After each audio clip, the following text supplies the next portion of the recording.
తులసి వాళ్ళ అన్నయ్య సంతోష్కి డబ్బాష చూపించి ఎలాగైనా సరే మేము తీసుకొచ్చిన సంబంధం తులసి చేసుకునేలాగా చేయమని సువర్ణిక భార్గవ్ ఇద్దరు కూడా చెబుతూ ఉంటారు. ఇక దాంతో డబ్బుకి ఆశపడిన సంతోష్ సరే ఖచ్చితంగా చేస్తాను, కానీ ఒకవేళ ఈ సంబంధం తులసి చేసుకుంటే నాకు ఎంత డబ్బు ఇస్తారని చెప్పి అంటూ ఉంటే 10 లక్షలు ఇస్తామని చెప్పి భార్గవ్ అంటూ ఉంటాడు.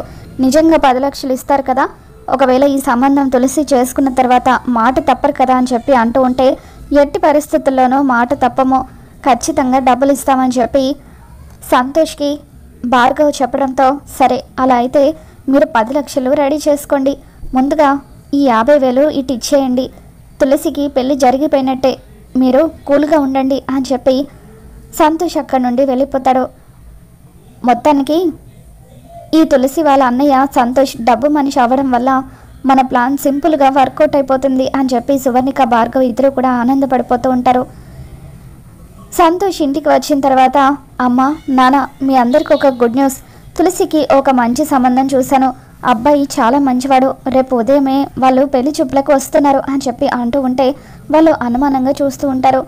ఏంటి నాన్న అలా చూస్తున్నావు, తులసికి నేను సంబంధం చూశానంటే మీరు నమ్మడం లేదు కదా, నిజంగా ఇది మంచి సంబంధం, తులసిని చూస్తూ ఉంటే నాకు కూడా బాధగానే ఉంది, అందుకే మీ బాధ్యత నేను కూడా పంచుకుందాం అనుకుని ఈ సంబంధం చూశానని చెప్పి రేపు ఉదయం పెళ్లి చూపులకు కావాల్సిన పనులన్నీ కూడా నేనే దగ్గరుండి చూసుకుంటాను, ఇక మీరు నిశ్చింతగా ఉండండి, మన తులసి పెళ్లి జరిగిపోయినట్టే, వాళ్ళు కట్నం కూడా రూపాయి కూడా అవసరం లేదంటున్నారు, తులసి ఫోటో చూస్తే వాళ్ళకి తను బాగా నచ్చిందట అని చెప్పి సంతోష్ చెప్పడంతో ఇక శ్రీనివాస్ చాలా ఆనందపడిపోతూ ఉంటాడు.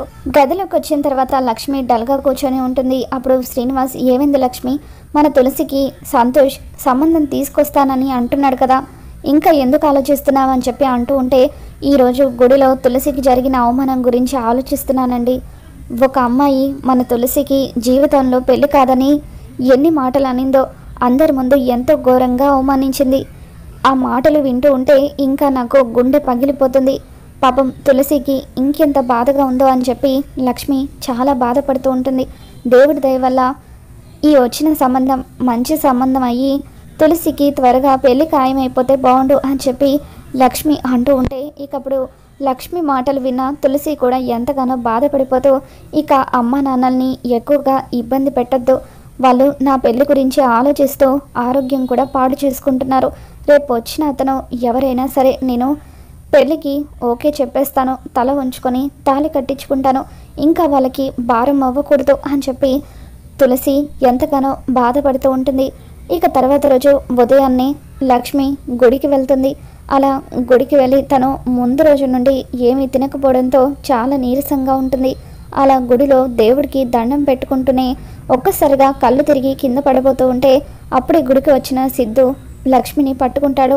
అక్క అక్క అని చెప్పి లక్ష్మిని ఒక చోట కూర్చోబెట్టి వాటర్ తీసుకొచ్చి లక్ష్మి మొహం మీద చల్లి తనకి మంచినీళ్ళు తాగిస్తూ ఉంటాడు. ఏమైందక్క, ఎందుకు ఇంత నీరసంగా ఉన్నావు, ఏం తినలేదా అని చెప్పి అంటూ ఉంటే లేదు సిద్ధు, నిన్నటి నుండి నేను ఉపవాసం ఉంటున్నాను అని చెప్పి అంటూ ఉంటే ఈ వయసులో నీకెందుకక్క ఇవన్నీ అని చెప్పి సిద్ధు అంటూ ఉంటాడు. నా కూతురు తులసి కోసం, నా కూతురు తులసికి నిన్న గుడిలో చాలా అవమానం జరిగింది, ఒక అమ్మాయి ఇష్టం వచ్చినట్టుగా తులసి గురించి మాట్లాడింది, తనొక నష్ట జాతకురాలని, తన వల్ల ఇద్దరి నిండు ప్రాణాలు పోయాయని, అలాగే జన్మలో తులసికి పెళ్ళి కాదని చెప్పి ఒక అమ్మాయి తులసిని ఎంతగానో ఇబ్బంది పెట్టింది. ఆ మాటలు తలుచుకుంటూ ఉంటే ఇప్పటికీ గుండె తరుక్కుపోతుంది. తులసి కూడా నిన్నటి నుండి ఆ అమ్మాయి అన్న మాటల గురించి ఆలోచిస్తూ తను కూడా పచ్చి మంచినీళ్ళు కూడా ముట్టుకోలేదు అని చెప్పి లక్ష్మి అంటూ ఉంటుంది. దాంతో సిద్ధు ఎవరక్క అమ్మాయి, ఒక్కసారి ఆ అమ్మాయి ఎవరో నాతో చెప్పు, నేను చూసుకుంటాను, తన అంతు చూస్తాను అని చెప్పి అంటూ ఉంటాడు. దాంతో లక్ష్మి ఎవరైతే ఏముందిలే బాబు, ముందు వెనక అందరూ కూడా తులసికి శత్రువులే ఉన్నారు, ఒక్కరంటే ఒక్కరు కూడా జాలి చూపించేవారు లేరు అని చెప్పి లక్ష్మి చాలా బాధపడిపోతూ ఉంటుంది. ఈరోజు నా కొడుకు సంతోష్ తులసి కోసం అని చెప్పి ఒక సంబంధం తీసుకొస్తున్నాడు, దేవుడి దయ వల్ల ఆ సంబంధం ఫిక్స్ అయితే బాగుండు అని చెప్పి లక్ష్మి అంటూ ఉంటే ఏంటక్క నువ్వు అనేది, తులసికి సంబంధం చూస్తున్నారా అని చెప్పి సిద్ధు షాక్ అవుతూ ఉంటాడు. అవును సిద్ధు, ఎన్నో రోజులుగా సంబంధం చూస్తున్నాము, కానీ ఒక్క సంబంధం కూడా కుదరడం లేదు. దానికి కుజదోషం ఉంది, అందుకే ఎవరు చేసుకోవడానికి ముందుకు రావడం లేదు. దాని మనసు ఎంత మంచిదో, దేవుడు దానికి అన్ని కష్టాలు ఇస్తున్నాడు అని చెప్పి లక్ష్మి బాధపడుతూ ఉంటే అప్పుడు సిద్ధు, అక్క నువ్వేమనుకోకపోతే నీతో ఒక మాట చెప్పాలనుకుంటున్నాను. నేను ఎప్పటి నుండో ఒక అమ్మాయిని ప్రేమిస్తున్నానని చెప్పాను కదా, కళ్యాణి అని. ఆ కళ్యాణి మరెవరో కాదక్క, నీ కూతురు తులసినే. తను నాకు తన పేరు కళ్యాణి అని చెప్పింది, అందుకే నేను కూడా అప్పటి నుండి తన పేరు కళ్యాణి అని అనుకుంటున్నాను. కానీ మొన్న జాను పెళ్లిలోనే కళ్యాణి తులసి ఒక్కరే అన్న నిజం నాకు తెలిసిందని చెప్పి సిద్ధు అంటూ ఉంటాడు. ఏంటి బాబు, నువ్వు ప్రేమించేది మా తులసినా అని చెప్పి లక్ష్మి షాక్ అవుతూ ఉంటుంది. అవునక్క, నేను తులసికి నా ప్రేమ విషయం చెప్పాలని ఎన్నోసార్లు ప్రయత్నించాను, కానీ గతంలో నేను తనకి ఎదురుపడినప్పుడల్లా ఎవరో ఒకరితో గొడవ పడుతూ సెటిల్మెంట్స్ చేస్తూ ఉండడం వల్ల తను నన్ను రౌడీ అని తప్పుగా అపార్థం చేసుకుంటుంది. నేను ఎంత చెప్పినా కూడా నా మాటలు నమ్మడం లేదు. నువ్వే ఎలాగైనా సరే తులసిని నాతో పెళ్ళికి ఒప్పించాలక్క, ప్లీజ్ అక్క. తులసిని నేను పువ్వుల్లో పెట్టుకొని చూసుకుంటాను, జీవితాంతం గుండెల్లో పెట్టుకొని చూసుకుంటాను. ఈ ఒక్క సాయం చేయక్క అంటూ సిద్ధు లక్ష్మికి చెప్తూ ఉంటే ఇక దాంతో లక్ష్మి, నిజంగా నువ్వు మా అమ్మాయిని ప్రేమిస్తున్నావంటే నాకు చాలా సంతోషంగా ఉంది సిద్ధు. నువ్వేంటో నీ మనసు ఏంటో నాకు తెలుసు. నీలాంటి వాడు నా కూతురికి భర్తగా లభిస్తే అంతకంటే కావాల్సిందేముంది. ఇప్పుడే సంబంధం రాకముందే మా ఇంట్లో వాళ్ళతో నీ గురించి మాట్లాడుతాను అని చెప్పి లక్ష్మి అక్కడి నుండి వెళ్ళిపోతుంది.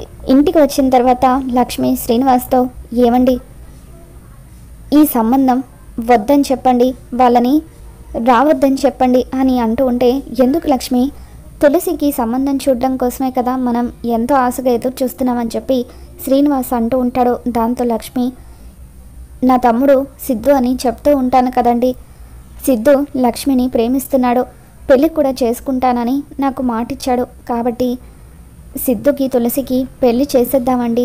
అటువంటి అబ్బాయి తులసికి భర్తగా వస్తే ఖచ్చితంగా దాని జీవితం బాగుంటుందని చెప్పి లక్ష్మి తన నిర్ణయాన్ని శ్రీనివాస్కి చెప్పడంతో ఇక శ్రీనివాస్ కూడా ఎంతగానో ఆనందపడిపోతూ, నువ్వు చెప్పావంటే ఖచ్చితంగా ఆ అబ్బాయి మనసేంటో, ఆ అబ్బాయి తులసిని ఎంతలా ప్రేమిస్తున్నాడో అర్థమవుతుంది.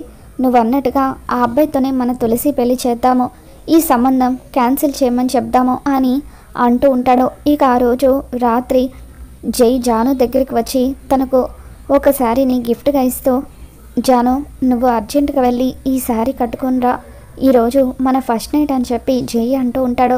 దాంతో జాను సిగ్గుపడుతూ ఆ శారీ తీసుకొని రెడీ అవ్వడానికి లోపలికి వెళ్ళిపోతుంది. మరోపక్క విశ్వ తన ఫ్రెండ్స్తో కలిసి కూర్చుంటాడు. తన ఫ్రెండ్స్ అందరూ కూడా మందు తాగుతూ ఉంటే విశ్వ మాత్రం జాను గురించి ఆలోచిస్తూ ఉంటాడు.